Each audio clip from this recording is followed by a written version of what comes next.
The Doll's Curse. Prologue. I had never believed in the supernatural. I considered myself a rational person, someone grounded in reality. That was until I inherited a small, antique shop from my great-aunt. She had passed away under mysterious circumstances, and the shop was all I had left of her. Little did I know, this shop would soon unveil secrets beyond my understanding. The discovery. Upon entering the dusty shop for the first time, I was struck by the sheer number of oddities crammed into every corner. Old books, faded paintings, and peculiar trinkets filled the space. But what caught my eye was a small, ornate glass case tucked away in the corner of the room. Inside the case sat an old-fashioned doll, dressed in a tattered Victorian dress. Its porcelain face, with its cracked smile and hollow eyes, seemed almost too lifelike. Curiosity got the better of me, and I decided to learn more about this unsettling doll. My great-aunt had left behind a journal, which I found while sorting through the shop. In it, I discovered that the doll had been a part of our family for generations. She had been a gift to my great-aunt from a woman named Eleanor Drake, a local resident who had mysteriously disappeared in the 1920s. The first night. The first few nights in the shop were uneventful. I busied myself with organizing inventory and cleaning the old building. However, on the fourth night, something unusual happened. I was awoken by a faint whisper, barely audible over the sound of the creaky floorboards. It seemed to be coming from the direction of the glass case. I dismissed it as my imagination playing tricks on me. But then, a chill ran down my spine as I noticed the doll's position had shifted slightly. I was sure it had been facing straight ahead, but now it was angled toward me. I tried to convince myself it was just the result of an old, unstable glass case. The unsettling changes.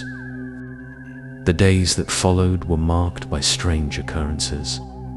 Items in the shop would move on their own, and I would often find the doll in different positions, though I always made sure to return it to the original place. I began to feel like I was being watched. The doll's eyes seemed to follow me wherever I went, and his cracked smile appeared to widen when I wasn't looking. One evening, as I was closing up the shop, I heard a child's laughter echoing through the empty building. My heart raced as I searched the shop, but found no one. The laughter continued, growing louder and more distorted until it abruptly stopped.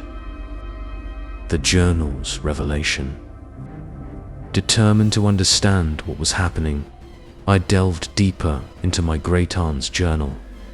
It detailed a series of disturbing events involving the doll. According to the journal, Eleanor Drake had been obsessed with the idea of immortality and had sought to transfer her soul into the doll. The doll was cursed, carrying the restless spirit of Eleanor, who could not find peace. The journal also revealed that my great-aunt had tried to destroy the doll several times, but each attempt had been thwarted by inexplicable forces. The doll was not merely an object. It was a vessel for Eleanor's tormented soul. The confrontation. One night, I decided to confront the doll. I gathered my courage and approached the glass case, determined to free the spirit trapped within.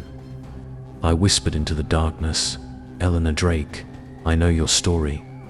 I will help you find peace." Suddenly, the temperature in the room plummeted. The doll's eyes seemed to glow with an eerie light, and the room filled with a swirling mist. The child's laughter returned, now mingled with cries of anguish and rage. The glass case rattled violently, and I could hear a faint, guttural voice pleading for release. With trembling hands, I reached for the doll. As I touched it, a surge of cold energy coursed through me, and I felt a presence wrap around me, suffocating me with despair. I fought to stay conscious, remembering the journal's advice. To break the curse, the doll must be burned while the spirit is active. I managed to place the doll in the fireplace, and with one final effort, I lit the fire. The flames roared to life, engulfing the doll. As the fire crackled and the doll's figure melted away, the oppressive atmosphere in the shop began to lift. The laughter and cries faded, replaced by an eerie silence. Aftermath. The next morning, the shop felt different, lighter, almost serene. The curse had been lifted, and the doll was gone. I decided to keep the shop open and dedicated a corner to my great-aunt's memory, vowing to honor her legacy by helping others who might need it. To this day, I cannot explain the full extent of what happened. I still hear stories of the doll's legend from locals, but I know the truth of its curse. I am no longer a skeptic, but a believer in the supernatural, having faced a spirit's wrath and witnessed the power of an ancient curse firsthand. Dear listeners of Sadat TV, this was our story for today, presented to you under the management of Sadat.